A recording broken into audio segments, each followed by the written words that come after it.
Hey folks, Phil the Bee-Man here. Talk a little bit about supering today. The last time we would have seen these colonies is when we blew the second out and put an excluder in. That was about 10 days ago.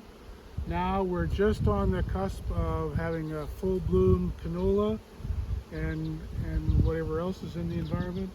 So we got to make some space in these hives. My sense is that most people under super. You got to look far, weeks into the future and think, what is this hive going to do for me?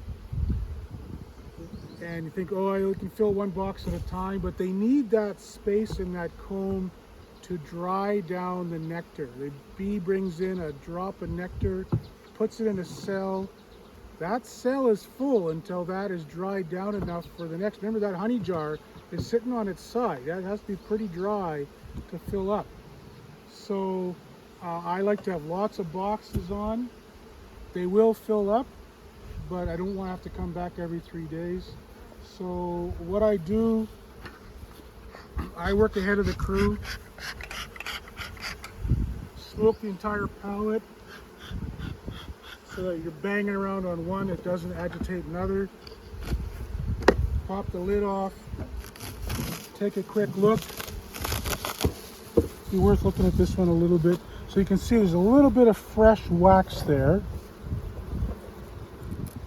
That frame is actually pretty full of nectar. Now on the far side of this box, a little less, but they've got, so this hive needs quite a bit more space. There's lots of room for more honey over time, but in terms of drying capacity, this hive is nearly at its max. So I leave the blanket on a diagonal. That tells my crew needs 3 boxes.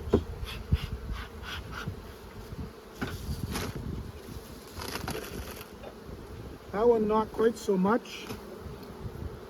I'll only get 2. Bees are in the box, not making any white comb yet.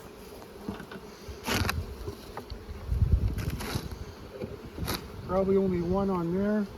Leaving the blanket off tells the crew.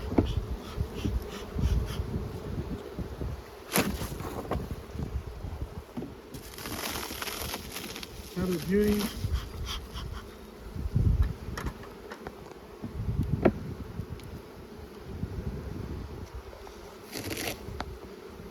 So for only 4 or 5 days into the honey flow, having half a box of honey I think is pretty respectable. Hopefully they give me 3 more.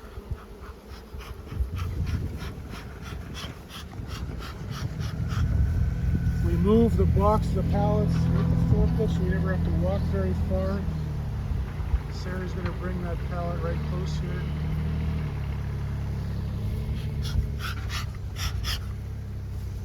So we'll get a few more. That's another 2. I guess the message I want to leave you with is, at least in my part of the world, there's not a heck of a lot of room for optimism sometimes, but if you're ever going to be optimistic, now's the time.